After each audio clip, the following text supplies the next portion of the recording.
Hey everyone, welcome to the Happy Imbecile. Tonight's video, we're going to talk about the four different types of introverts.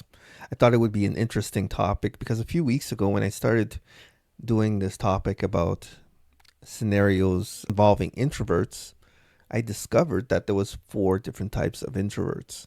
Something that I did not know, so I promised that I would do the research on it and do a video about it. So that's what we're going to talk about today. But before we talk about the four different types of introvert, I feel it's very important to kind of very loosely describe what an introvert is before we get into that topic. So basically, an introvert does not mean somebody who's shy or antisocial. In fact, a lot of introverts do like to socialize.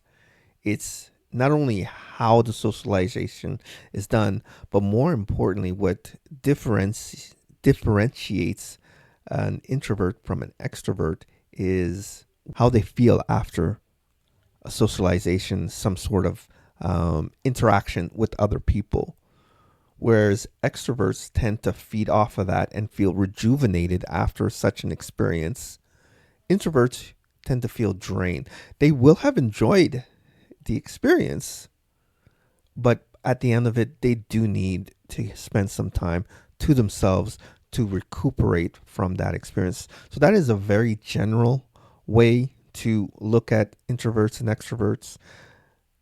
And tonight we're going to look at four different types of introverts. And actually, I think what we'll do is we'll put each type of introvert into a social setting, such as an office or work party, and see how they will feel in that environment, how they interact with others, and hopefully that will help you to understand the different types, and maybe you'll be able to identify these types with those that you work with. So the four basic types, the four that I've learned about was the social introvert, the thinking introvert, the anxious introvert, and the restrained introvert.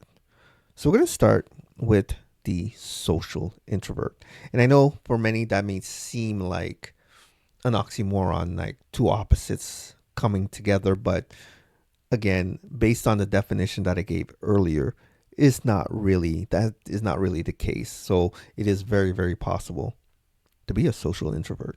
In fact, I believe for a good portion of my youth, I was a social introvert. Let's first define a social introvert. When we think of a social introvert, this person tends to value both interaction with others and their solitude time. In fact, and this is why I believe I used to be a social introvert, that person can often be mistaken as an extrovert. The only difference is, as much as they value that social aspect, they do need to spend time on their own to recuperate, to regain their energy. They value their alone and their solitude time as much as they value social interaction. So let's start with Pamela. Pamela is a social introvert and she's at this party. Now there's lots of music, there's lots of people.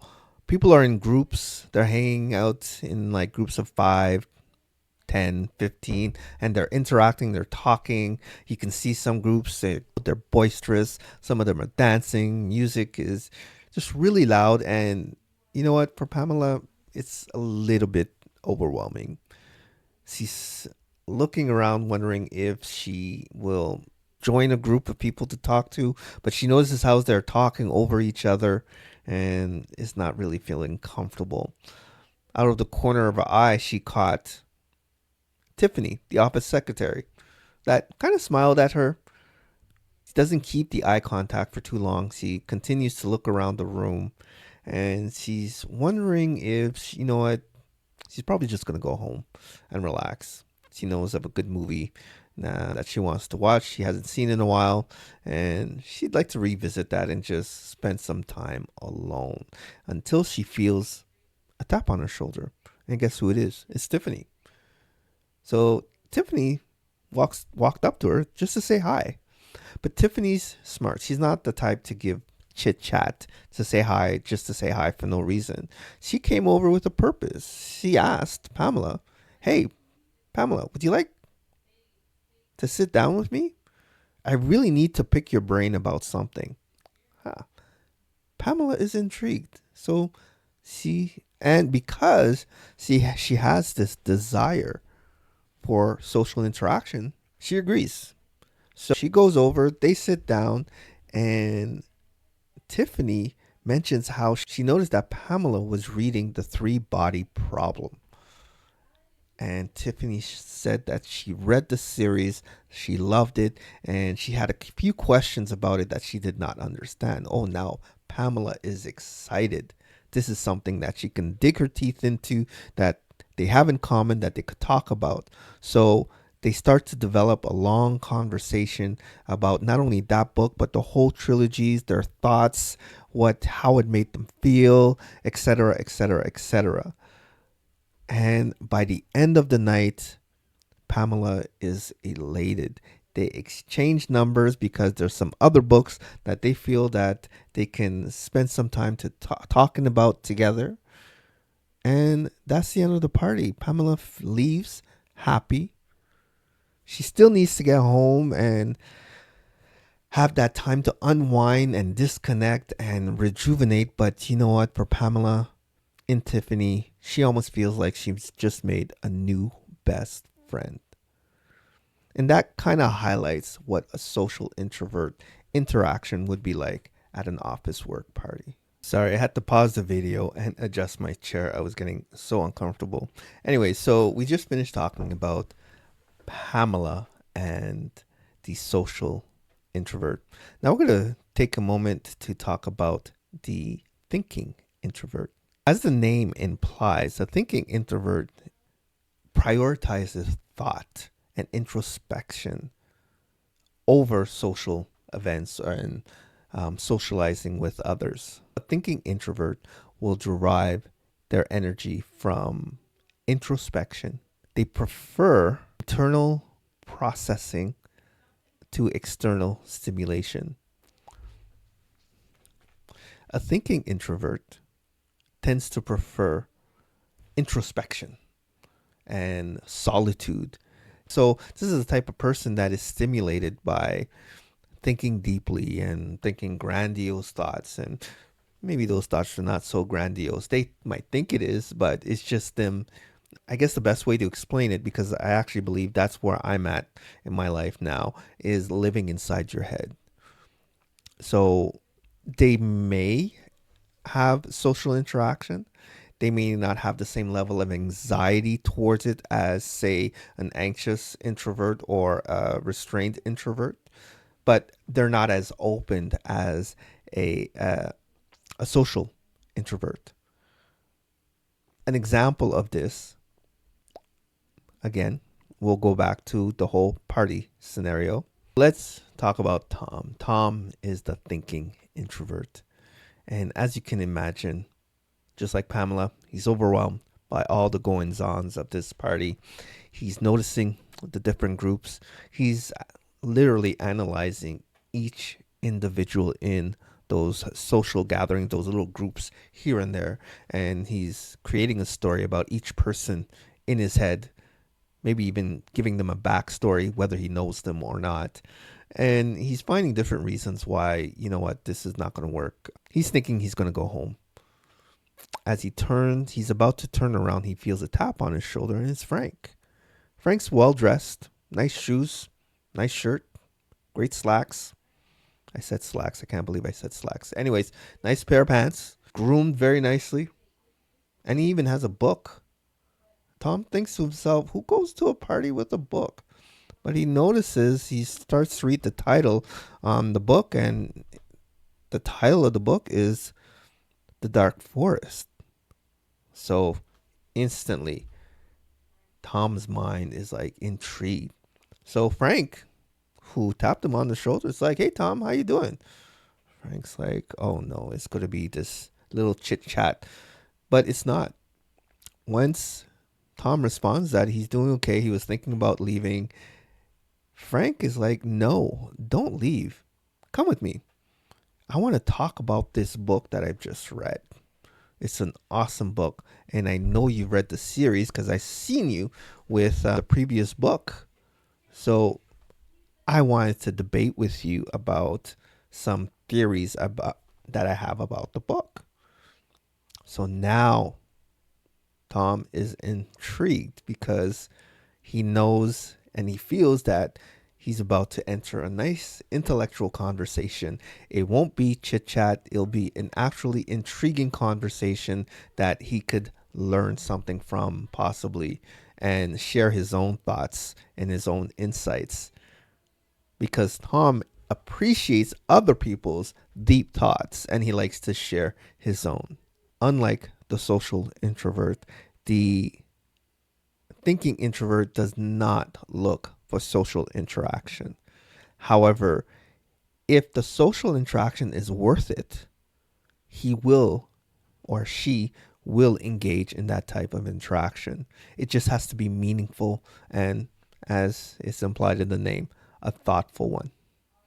Allows him to live inside his head and express those thoughts that are playing around in that head of his with somebody else. Not with everybody, but with one person, one or two people that he can express those thoughts with. Hopefully, the difference between a social and a thinking introvert is made clear. The next one we're going to talk about is the anxious introvert. And there is quite a bigger contrast between the anxious and the restrained introvert, and as opposed to the thinking and the social introvert, as we will see. Let's talk about the anxious introvert. Well, the anxious introvert, again, it's in the name. This one, like the others, suffers from a bit of anxiety in social settings, is overwhelmed by it. However, it's a deeper anxiety. And one of the reasons why is it comes with a little bit of, I hate to use the word low self-esteem, but they do tend to think about or fall into the rabbit hole of thinking about what other people are thinking of them and feeling maladroit or uncomfortable in these settings because they don't know what to do. It's an uncomfortable situation because they do not know how to interact in such situations. In fact, they will try at all costs to avoid any interaction. They have to be forced into it or else they're not going to do it. And even then, they just rather be at home. And just like the other two, and this is a common theme amongst all introverts, is most of the time they just rather be at home alone. Little tip, never feel bad about canceling a social event on an introvert. 90% of the time, they are so happy that you canceled on something that they said yes to. Ask them. They'll tell you, yeah, no, that was great. No problem. I am so happy. And if they're over 40, even more so. Anyway, so we're getting mad. I'm veering off course there. So let's get back to the anxious introvert. So let's look in on Connie. Connie's at this party. She is completely overwhelmed by all the loud noise, the loud talking, the interactions. She did notice a few quiet people going off talking to each other, and she doesn't even wish she was with them. She just wants to go home. She's thinking to herself, why did I come here? As she's looking around, she has this sense that everybody is looking at her and judging her. And she can't hear the conversation, but she suspects that they're talking about her and how awkward that she is in this party. And as she's about to turn around and leave, she feels a hand grab her. And it's Susan. But Susan has like a very enthusiastic grip on Connie and is like, come, let's go party. Let's go talk with some friends. And Connie's trying to, like, no, I'm not comfortable, but Susan has already dragged her into the group. So now she's standing in front of a group of people, completely uncomfortable. Her anxiety is through the roof, but she puts on a fake smile and tries to muddle a hello to everybody. But deep down inside, she is dying. It is the most nerve wracking moment of her life. Okay, might be an exaggeration, but it's an extremely nerve wracking moment for her. All she wants to do is leave. She has this feeling that everybody is judging her. Everybody's looking at her. They're noticing all her mistakes. She's afraid that she's going to say the wrong thing. And she feels that no matter what she says, it's not going to be the right thing. Or no matter what she does, it's not going to be the right thing. And people are going to judge her and keep talking about her. Which means Connie has such a horrible experience.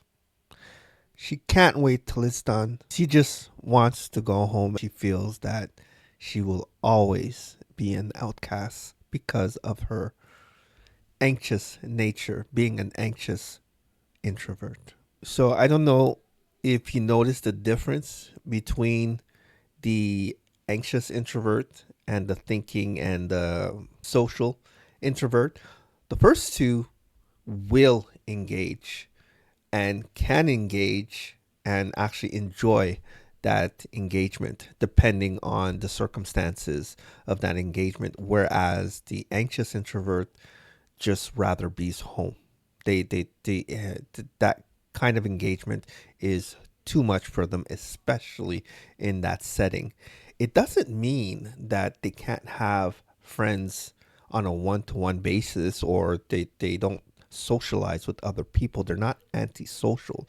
It's just that environment is just too much for them to handle. They just need to get out of there. Such as Pamela, the example that we went over. So that leaves us with just one more introvert to discuss, and that's the restrained introvert. Let's talk about that one. A restrained introvert I found interesting, and I had to dig for this one because I was seeing several definitions, and there's a certain duality, which I guess is the definition of a restrained introvert. Restrained introvert tends to put on an act.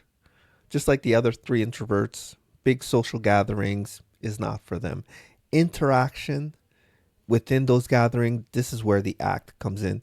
They are probably more like the anxious introvert with less anxiety, because what they will do is put on a show, put on an act. Like the other three might readily tell you, yes, I'm an introvert and this is why I am this way, whereas the restrained introvert would probably try to pass off as an extrovert. But it does drain a lot out of them, and it's, although they can sustain it, they will tend to try to find moments to step out of it, especially within a social gathering. So if we go back to our party, and let's look in on Jessica. Jessica is a restrained introvert. Just like the other three, she's looking around, she's overwhelmed, she's trying to figure out, okay, you know what, maybe this is not for me. As she's looking around, she's still very observant, and she falls into a reverie because she spotted a bird of paradise plant, and she's looking at it, and she's almost envying the quiet solitude of that plant, and is appreciating how that plant can still fit in this type of environment. And as she's daydreaming about this, she feels a tap on her shoulder. But unlike our previous example, she's kind of ready for it, because when Susan tries to grab her arm, she kind of pulls away and is kind of like, "Hey, how you doing?" So Susan's like, "Hey, let's go party." And Jessica's like, "Well, you know what? Just give me a minute. I just need to get some air." She throws in a little lie. She's like, "I don't feel well. I just need to go outside, get some air." And then she leaves. quietly. She doesn't make a scene. People hardly notice her leave except for Suzanne. She'll go outside, catch her breath, do her mental exercise, enjoy the moment that she's alone, knowing full well that she will go back to the party, she will put on a show, and nobody will be the wiser because she is still able to interact. But it really, again, just like the anxious introvert, not as much, causes a certain level of anxiety. So I hope that those four examples highlight the differences in them. Definitely, there's a lot of similarities between those four types of introverts.